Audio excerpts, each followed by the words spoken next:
Welcome, ladies and gentlemen. You are listening to Red Ice Creations Radio. My name is Henrik Palmgren. The website is redicecreations.com. Thank you very much for tuning in.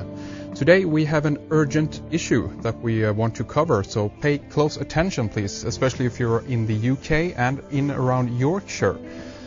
Tomorrow, July 2nd, between 10 a.m. and 11:30, David Icke is holding a press conference taking questions from the media because he is standing with David Davis in the upcoming parliamentary Big Brother by-election. And we have David with us on the line to tell us more about this. David, it's great to have you back on the program again. Tell us where you are and what the heck is going on.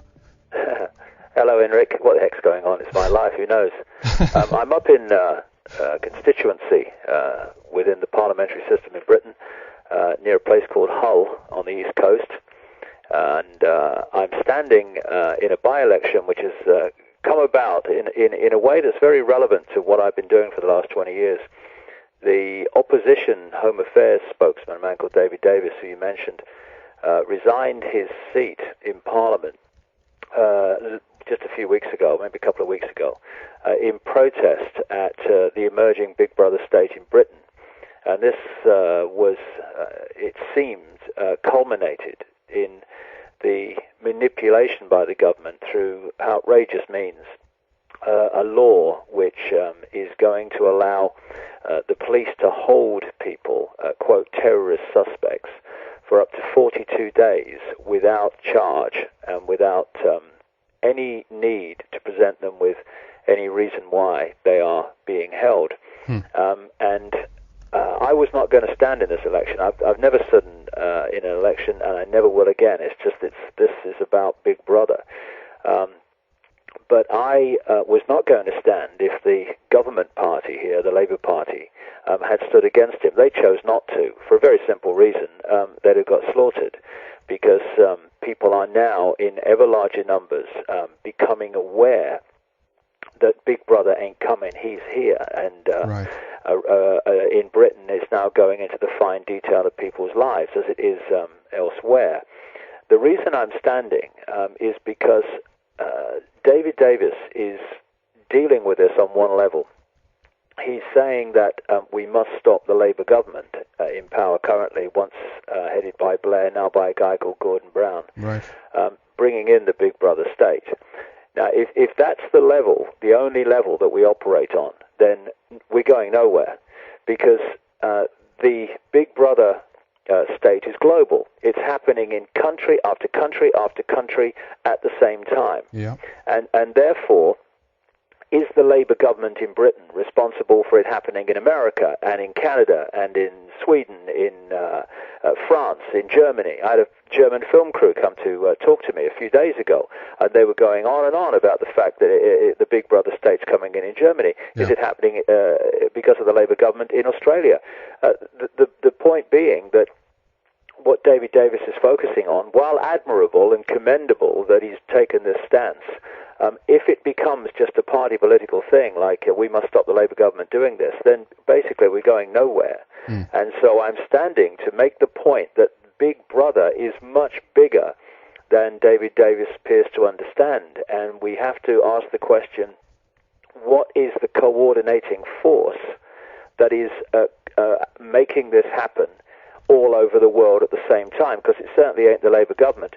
The Labour government in Britain is the vehicle for it being introduced in this country, but it's only that. It's like focusing on the oil rag and missing the engineer. Right. And the engineer is this network of bloodline families, which I've been exposing now for the best part of 2 decades. And that's the point I'm standing to make. Not to win. I have no desire to win. If I by some miracle of miracles won, I'd be on the next plane to South America, because the last thing I want to do is to get caught in that web of deceit and mendacity and corruption that is the Westminster Parliament, and indeed every other parliament, it seems to me. Well, exactly. It's not about winning. If I get 0 votes, fine, it don't matter to me, as long as people have registered through David Davis or me a protest against the Big Brother state. But even more than that, have registered within themselves that this is not just about one government in one country.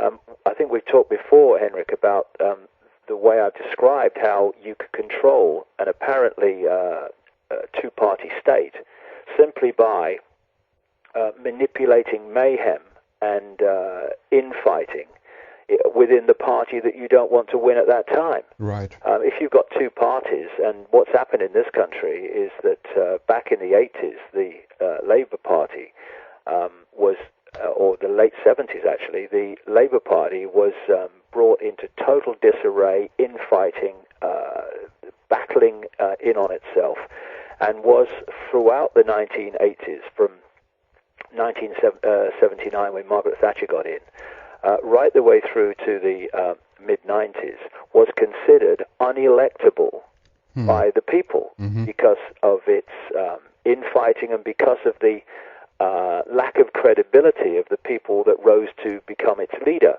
And therefore, through the 1980s, Margaret Thatcher got more and more unpopular, and the Tory government got more and more unpopular. But people were saying, well, what can you do?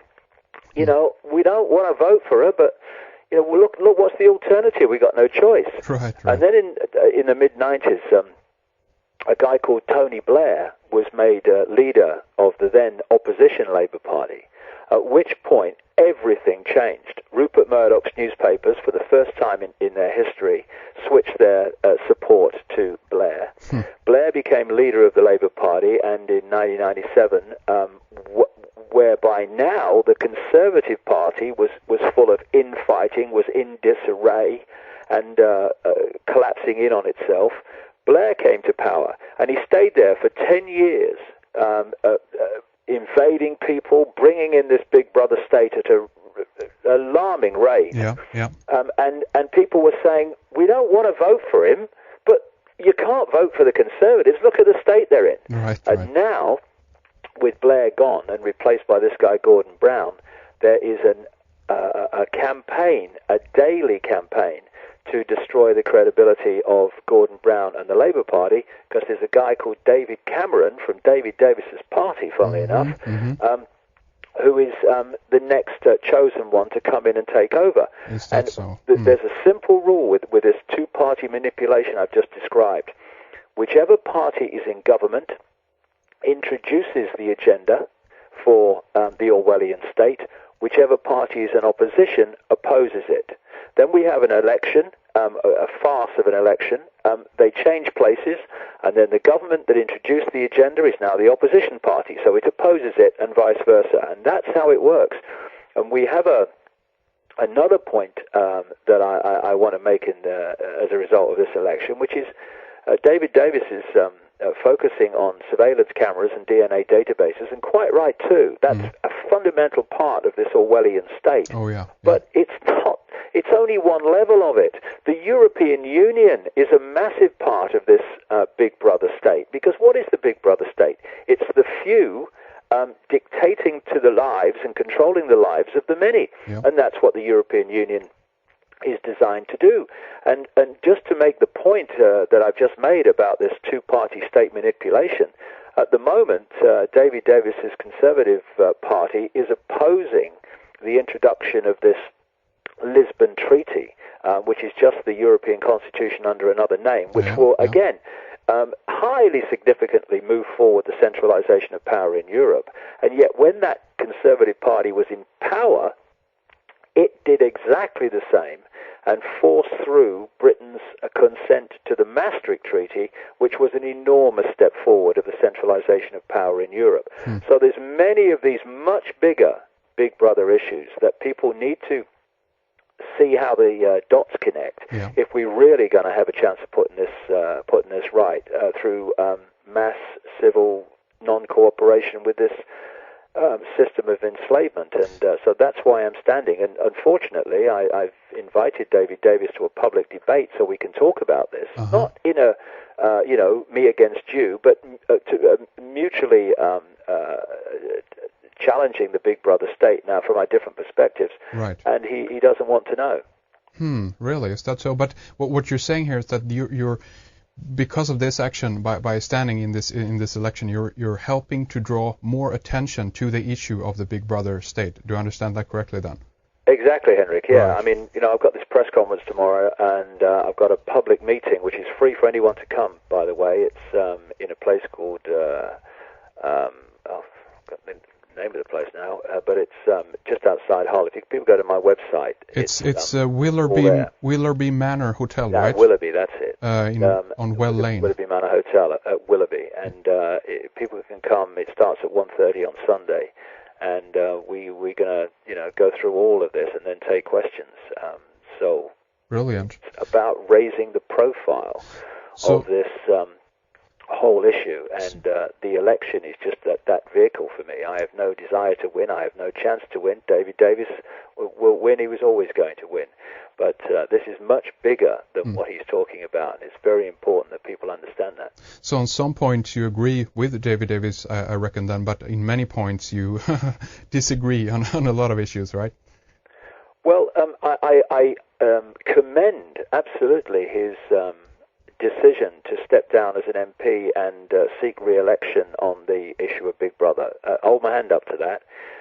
What I'm saying is it's much bigger than what he's saying. And also, there are so many elements to Big Brother that are more than just surveillance cameras and databases. For instance, David Davis supports capital punishment while being, he says, against Big Brother.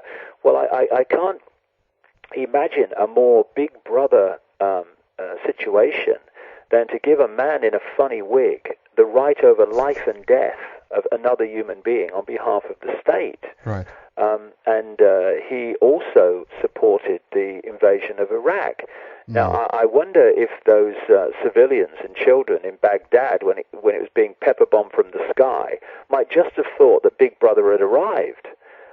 So it's very important that we connect the dots and see how these things fit, because if we don't, then we're going to be debating about a small area and not see the big picture of how it all connects together. Because everything from the economic system to the medical system, right the way through to what we're talking about with banking, with surveillance cameras, with the European Union, all these things connect to form the global, all-encompassing Big Brother that David Davis doesn't seem to see.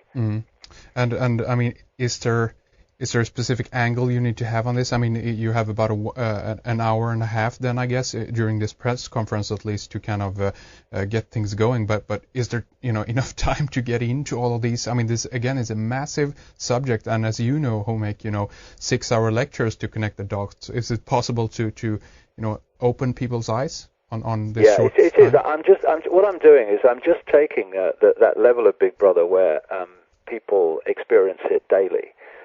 Not just in surveillance cameras, like I say, but also in the economic situation they face, and all these other different areas of people's lives, which it all connects into. And if you could connect the dots, people can start to see that, hey, I can see how that fits with that. Oh, yeah, I can see why they do that now. So I'm just keeping it at that level, and I can do that in an hour and a half, quite easily by making it clear how apparently unconnected subjects, people, organizations, and events are actually connected in a very, very obvious way and blatant way. Yeah. Once you look at what the agenda is and the techniques the agenda uses to advance itself.